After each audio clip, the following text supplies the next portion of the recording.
Reaching international markets. That's what this segment's going to be about.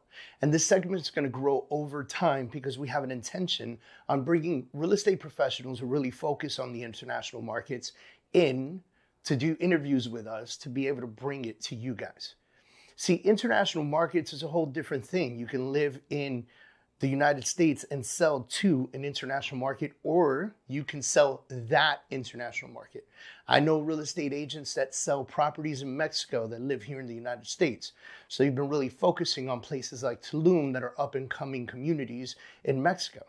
I know agents that are in Colombia doing trade shows, selling properties here in South Florida.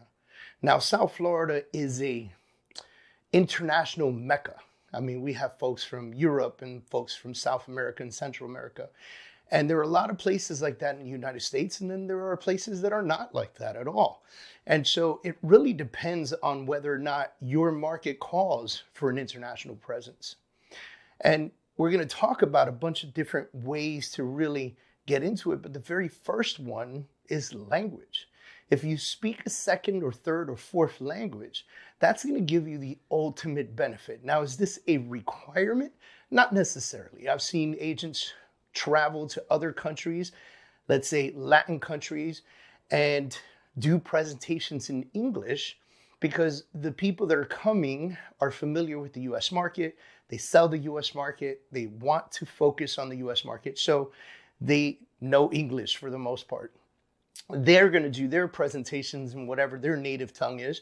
But if you do speak a second language, for instance, Spanish, I speak Spanish. I'm bilingual. I speak perfect English and I speak almost perfect Spanish, right?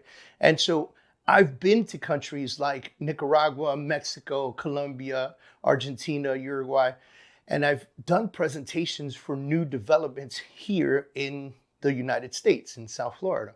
And what you find is a lot of these countries you're going to focus on are bringing their money to the United States by buying properties. There are parts in the country where you have strong European presence or strong Russian presence. You have strong Spaniard presence. There's a strong Chinese presence or a Turkish presence, right? And so if you have that second language, use that second language to your advantage. I would highly suggest in using technology like, or not technology, you can, right? You can go to Google and create Google Translate.